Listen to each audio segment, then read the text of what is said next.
नमस्कार साथियों, आपका हमारे YouTube चैनल जुगल टेक्निकल में हार्दिक स्वागत है। मैं जुगल राठौर। साथियों, इस वीडियो में हम बात करेंगे अधिशेष शिक्षकों और कार्मिकों के समायोजन को लेकर दिशा निर्देश जारी कर दिए गए हैं।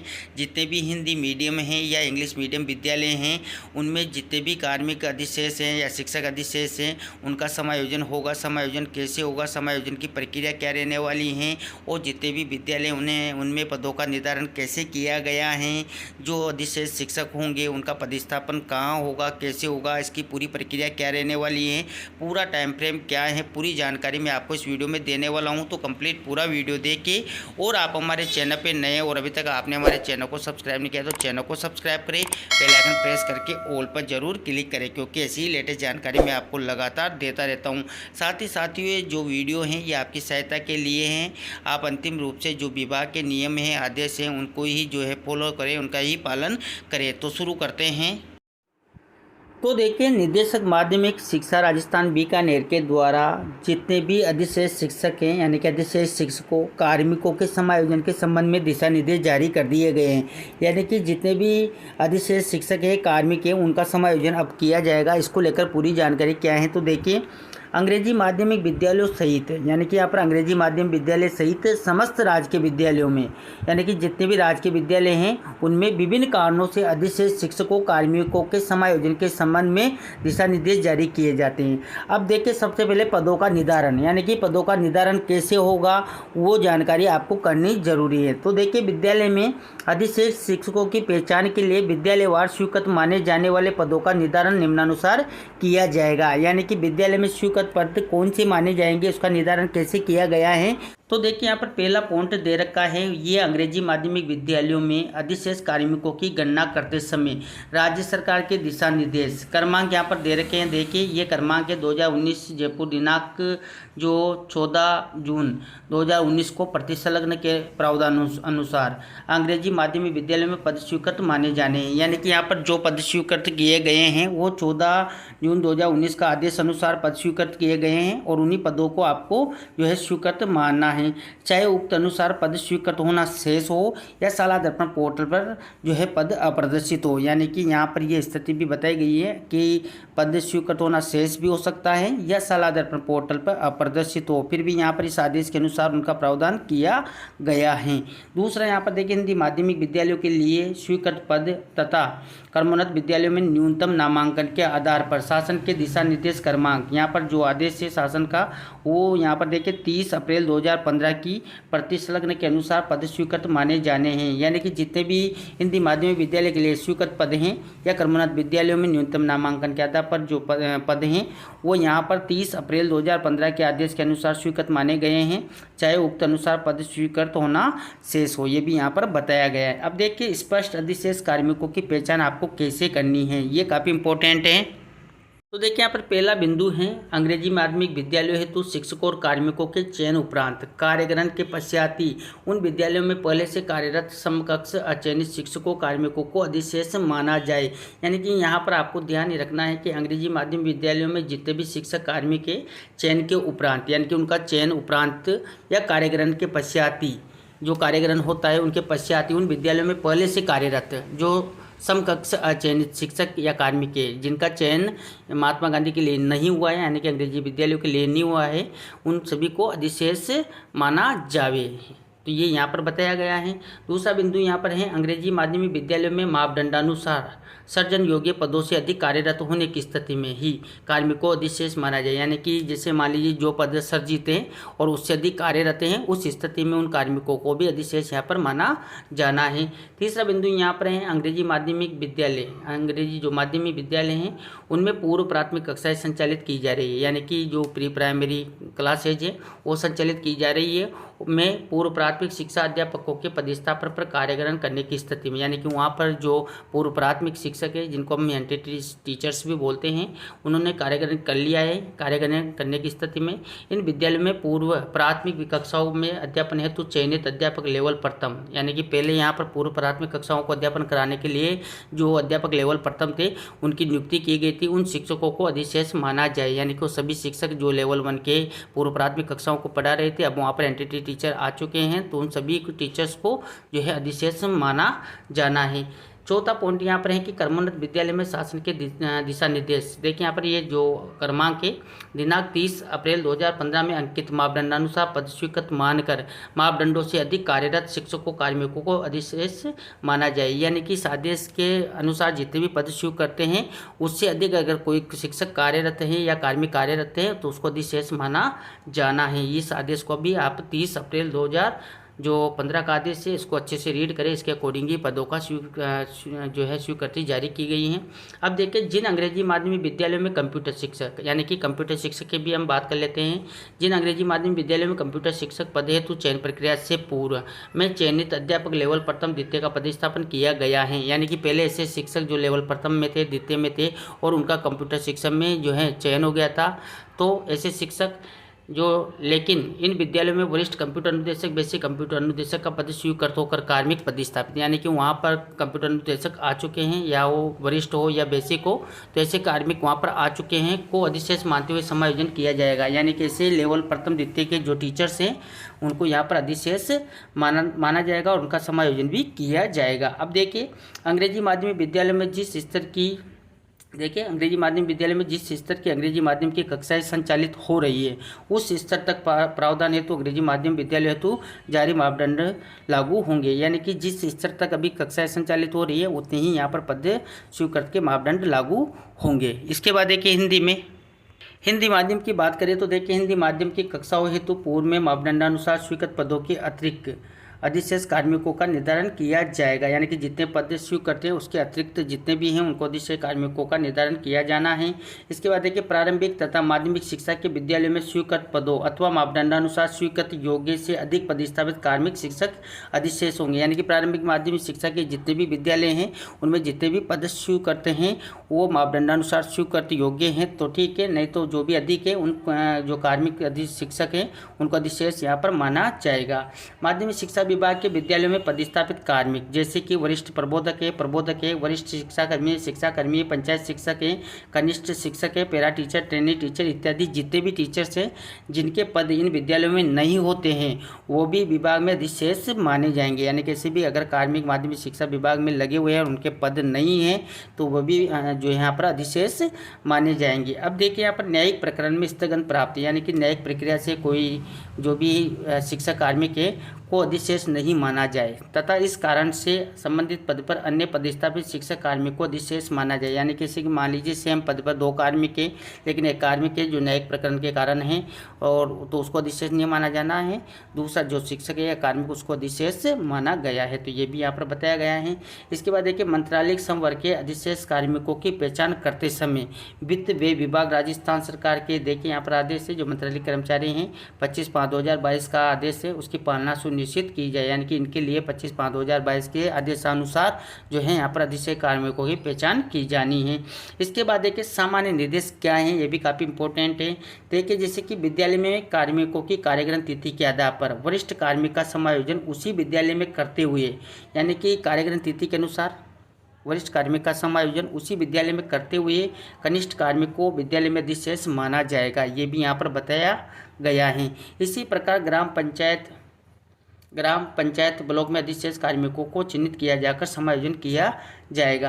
दूसरा बिंदु यहाँ पर अंग्रेजी माध्यमिक विद्यालय हेतु अचयनित शिक्षकों, यानी कि जो इनका चयन नहीं हुआ है ऐसे शिक्षक और कार्मिकों को अंग्रेजी माध्यमिक विद्यालयों में केवल तभी लगाया जाएगा जब हिंदी माध्यम विद्यालयों में पद रिक्त न हो। यानी कि हिंदी मीडियम में जो है विद्यालय में कोई पद रिक्त नहीं हो, ऐसी स्थिति में ही अंग्रेजी माध्यम विद्यालय में इनको लगाया जा सकता है, नहीं तो इनको हिंदी मीडियम में ही लगाना है। ये समायोजन केवल चयनित शिक्षक कार्मिक के उपलब्ध होने तक के लिए ही किया जाएगा और ये समायोजन भी यहाँ पर सिर्फ जब कोई चयनित शिक्षक या कार्मिक आ जाता है तब तक ये यहाँ पर समायोजन माना जाएगा, इसके बाद वापस फिर से उनका समायोजन किया जाएगा, अधिशेष हो जाएंगे।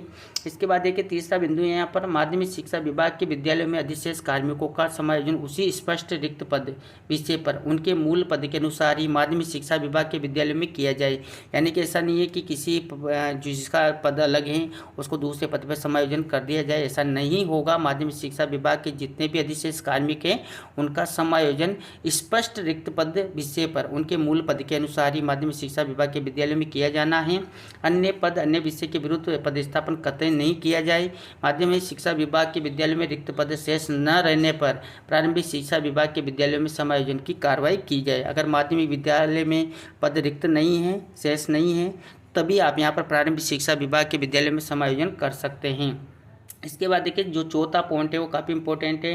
देखिए जिन अध्यापक को यानी कि लेवल 1 लेवल 2 की उक्त नियम यानी कि 6.3 के तहत शिक्षा विभाग में लिए जाने की कार्रवाई की जा चुकी है, यानी कि उनका 6D किया जाना है, 6.3 के तहत शिक्षा विभाग में उनको लिया जाना है, उन्हें अनिवार्यतः माध्यमिक शिक्षा विभाग के विद्यालयों में लगाया जाए। यदि जिले में माध्यमिक शिक्षा विभाग के अधीन विद्यालयों में पद रिक्त नहीं हो तो उन्हें प्रारंभिक शिक्षा विभाग के अधीन विद्यालयों में लगाया जाए। यानी कि यहाँ पर जिन शिक्षकों की 6.3 के तहत कार्रवाई की जा चुकी है और शिक्षा विभाग में लिए जाने की कार्रवाई होनी है, मतलब हो चुकी है, ऐसे भी जितने भी लेवल 1 लेवल 2 के शिक्षक हैं उनको माध्यमिक शिक्षा विभाग के विद्यालयों में ही लगाया जाना है। अगर माध्यमिक शिक्षा विभाग के विद्यालय में पद रिक्त नहीं है तो उनको प्रारंभिक शिक्षा विभाग के विद्यालयों में लगाया जा सकता है। इसके बाद देखिए जिन अध्यापकों यानी कि लेवल 1 लेवल 2 के संबंध में राजस्थान शिक्षा सेवा राज्य एवं अधीनस्थ नियम 2021 के नियम 6.3 के तहत शिक्षा विभाग में लिए जाने की कार्रवाई नहीं की गई है, उन्हें विभाग में पद शेष नहीं होने की स्थिति में अधिशेष मानते हुए पद जो है पंचायती राज पदों पर लगाया जा सकता है।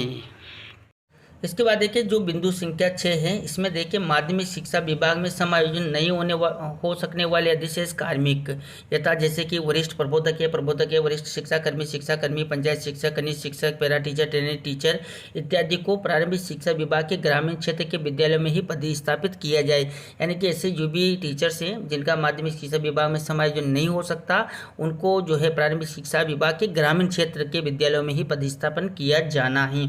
इसके बाद देखिए अनुसूचित क्षेत्र के जो टीएसपी एरिया हैं, अनुसूचित क्षेत्र के अराजपत्रित शिक्षकों कार्मिकों को नियमानुसार केवल अनुसूचित क्षेत्र के विद्यालयों में और गैर अनुसूचित क्षेत्र के अराजपत्रित शिक्षकों कार्मिकों को केवल गैर अनुसूचित क्षेत्र के विद्यालयों में ही लगाया जाए। यहाँ पर अराजपत्रित शिक्षक कार्मिकों को ही लिए ये यहाँ पर बताया गया है। इसके बाद देखिए जो 8वां पॉइंट है, अनुसूचित क्षेत्र में पदस्थापित शिक्षक कार्मिक जिनका टीएसपी से नॉन टीएसपी क्षेत्र में स्थानांतरण आदेश जारी हो चुके हैं किंतु जो रिलीवर हैं रिलीवर के अभाव में उनको कार्यमुक्त नहीं किया जा सका, उनको उन्हीं विद्यालय में उपलब्ध रिक्त पद पर पदस्थापित माना जाए।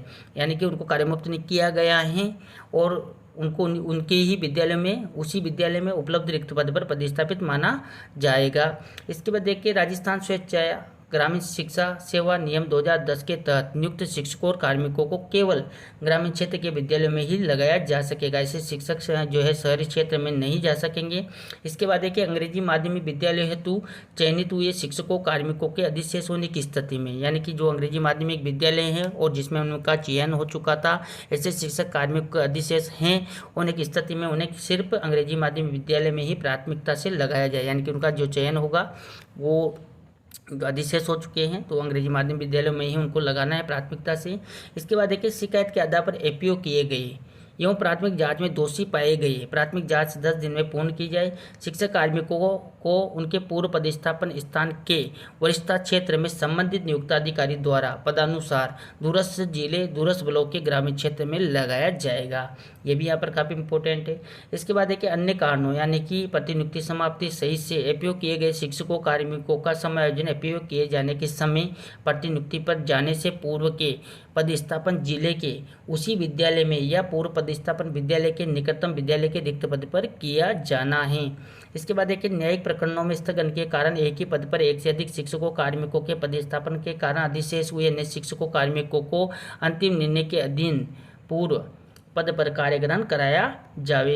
इसके बाद देखिए पदस्थापन आदेशों की प्रतीक्षा में उपस्थिति दे रहे शिक्षकों कार्मिकों का समायोजन भी अधिशेष कार्मिकों के समायोजन के साथ ही किया जाए। ये यहाँ पर है पदस्थापन आदेशों की प्रतीक्षा की में उपस्थिति देने वाले काफ़ी सारे शिक्षक कार्मिक होते हैं, उनका समायोजन भी अधिशेष कार्मिकों के समायोजन के साथ ही करना है।